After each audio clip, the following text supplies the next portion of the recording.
What's up guys, welcome to another video where we are going to be talking about things that you should probably already know in RuneScape, or is very useful to know, but maybe you didn't. This one's a bit different though, because there is stuff in here that I absolutely didn't know myself. So I'm going to guess there's going to be quite a lot of you guys that are also in the same boat for this one. That being said, I hope you do enjoy, I hope you find it interesting or useful, and if you do, please do leave a like, sub to the channel if you are new. Before we do get started, if you're interested in getting some more content, which is more like actual progression stuff or in-game gameplay sort of stuff, then head over to my Patreon. There's a link in the description. You can support the channel, chuck $1 over there to support that, but also get access to quite a few other videos, and I'll be posting another one there very soon. Otherwise, let's get started.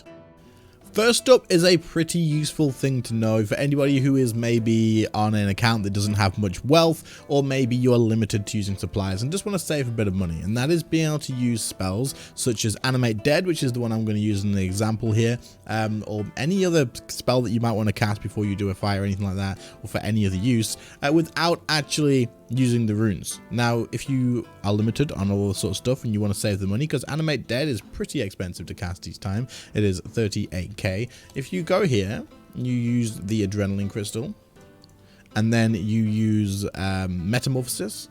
When you use this, oh, wait, 1 second. Let's go here on this. Okay, now we use it. Use metamorphosis. We can then use Animate Dead, and we won't be charged the spells for it. So as you can see, I do not have a rune pouch, but I do have all the runes that I need in my inventory, but I was not charged for using it. That is because metamorphosis makes it so you have no rune cost while using spells, while you're underneath metamorphosis effect. So you can come to the crystal, charge up your adrenaline, cast metamorphosis, and then use any spell that you want to use without being charged, so Animate Dead.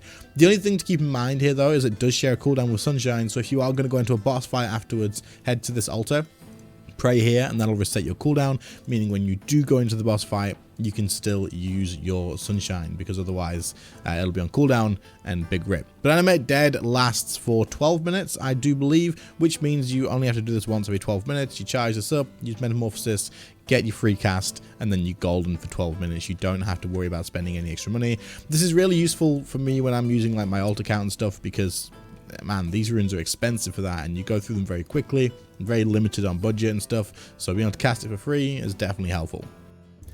Our next thing is going to be taking us to Prifddinas. Now, if you have Prifddinas unlocked, you actually have access to loads of things in the city, but one of them I did on stream the other night, and people were like, wait, what? How is was this a thing, and how did I not know about it? And that is going to be in this little building over here. So when you come in, make your camera go north, and then look to the east.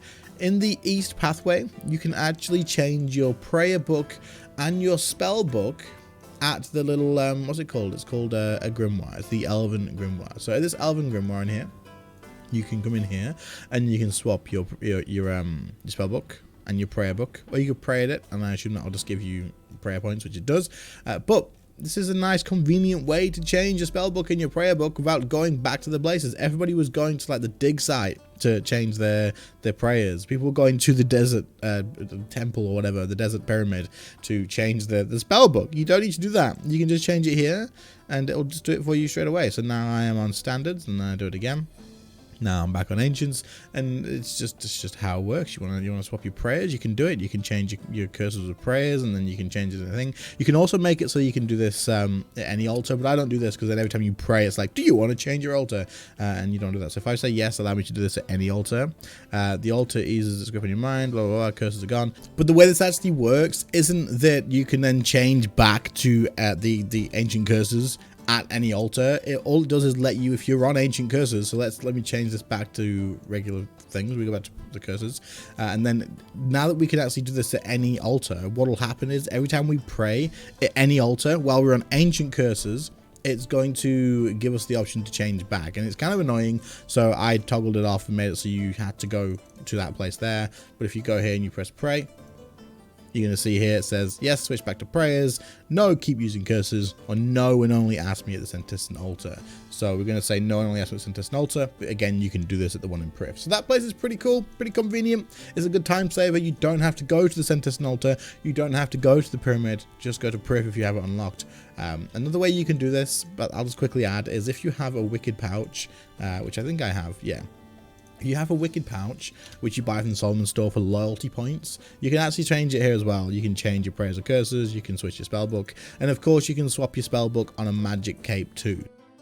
Okay, so the next couple of things on this list are ones that I actually have thought of, or not thought of, been shown from a post on Reddit. I'll put that on screen so you can see, and I'll also link the post in the description so you can go and check it out and give it upvotes and comments or whatever. But I read through those and I was like, hey, this is interesting. I didn't know it. I didn't know both of these things, and so we're going to use it in this video as an example. So thank you for that. Now, the first one is, if you have a Virtus book, right? And I didn't know this, and I don't know how. I use magic all the time. I've used Virtus book loads of times. If you have a Virtus book, you can actually read it. The book is a book. I know it's a book, but like it actually has a read option on the weapon, and I didn't know this. You can actually read the thing. Look, did you guys know this was here? I've right-clicked this thing so many times to check charges, to just whatever. Read. There's a read option. What the hell? You leaf through the pages, the book, until you find some undamaged decipherable text. You open it up, and you get this here. And there's lots of different stuff about like Virtus, Pernix, Torva, Virtus. Like, what the frick, man? I had no idea this was a thing. So seeing this on there, I was like, no, I came here, check this. And it's a thing. Like, what the hell? I don't know. But this is just interesting to me. Obviously, it offers nothing other than that. It gives you a little cool animation. You can walk around with the book out, apparently. You can just do that again. Read.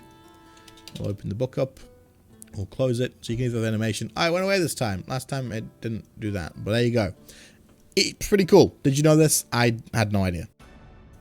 The next one is going to take us to a fishing location. Now, this is actually an achievement in game. I haven't done comp. I don't plan on doing comp.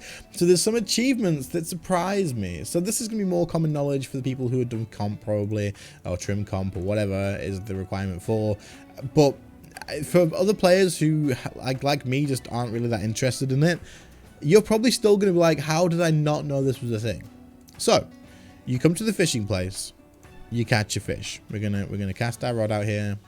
We're gonna attempt to catch a fish, and we get one. Right, now we're gonna come away. Now, if you use the trout, the raw fish, right? We use this on the fishing spot. You put it back. You can put the fish back. Now, this would logically make sense, but Jagex kind of just assumed that we are murderous, and as soon as we catch a fish, we kill them immediately. Because if you look in the text box, it says, you release the raw trout back into the water like the wonderful and kind person you are. And it floats away slowly and awkwardly. Did you think that would work? So, the fish is dead, obviously, that is what that is. But this is actually an achievement in game. When you do this, you will get the achievement for it. But I had no idea. The fishing spots just disappeared. What the frick? Okay, well, but I actually thought this. I actually had no idea this was the thing. After all my many years of playing RuneScape, I don't know how long this has been in the game, whether it was in the beginning, whether it's like last couple of years or something. I have no idea. But putting the fish back in the spot isn't. I've never even thought to try it. But yes, you can release fish. But unfortunately, they're already dead. We must hit them over the head with a rock or something. We must do something to them. The poor little fish. But did you know this? To be honest, people who haven't done all the achievements, did you know this was a thing? Because I had no freaking idea. Okay, so the final thing I'm going to be showing you guys is something I've been using quite a lot lately on streams when people ask me to do like challenges and stuff. They make it so I can't use food and stuff like that, right? And that is going to be the Reaver built familiar, which I need to go and buy one of, which is absolutely fine. But the Reaver can actually be a really cool way to sustain your health and kind of give you a unlimited amount of healing in a way. Because if you think about it, it can give you 500,000 healing technically from one familiar, which is insane considering you can't carry that much food. What the Reaver does is when you summon it and you give a scrolls to it, the special attack from the Reaver will take health from itself, but it will heal you for 1,000 health. So what we're going to do here is quickly grab out a rune pouch, and then I'll lower my health from doing that. Let me find where they are. There we go. And I'm going to quickly just use tendrils on. I mean, we're going to quickly use tendrils on this just to lower our health. So we're going to cast some abilities to get some adrenaline, and then as soon as we can, we're going to use this. and then we'll use tendrils, right? This is going to lower my health down a little bit, just so you can see the familiar to it. But there's a 1000 heal, another 1000 heal, and you're going to see that it keeps going through. He's just casting over and over again. I'm not pressing the key. This is on auto fire, but you can see that the Reaver's health has gone down as well while he does this, but I am getting healing from it. The Reaver is healing me. This is insane. You can auto fire it to be every 1 attack, every like 2, 3, 4 attacks, whatever. But this is insanely convenient. However, you have to pair it with something else. If you pair it with the Prism of Restoration spell, what's going to happen is this will heal your Reaver, of course, because that's what the Prism of Restoration crystal does. I'm going to bring our familiar over here. You see he gets his health pushed right up to the top. But it also restores the special attack bar quicker as well. If you combine the Reaver and this crystal and scrolls and the auto fire to like 1 or 2 or whatever, your Reaver just constantly heals you continuously over and over and over again. The second you lose health, your Reaver is going to heal you. Let me show you one more time.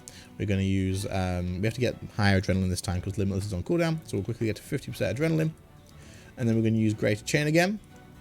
Then we're going to use Tendrils to lower our health, and our familiar is going to heal us as soon as we lose some health. Watch, there, 1000 healing, 1000 healing, 1000 healing, and as you can see, he's just going to keep doing that. Now if we cast the Crystal Restoration spell, our Reaver then gets his health back, and he can continuously heal us. Sometimes you have to call him to get it to actually work, but it's crazy. It's like an infinite loop of health, and this has been super helpful for me in places. If you're using like ranged at Kerapac, you use a Reaver anyway. Kerapac in hard mode, it is useful to take the scrolls and just set it to like every 2 or 3 auto attacks. You will have it heal you. Make sure you take the runes for this, and it makes the last phase so freaking easy. I'm gonna make a ranged Kerapac hard mode guide at some point.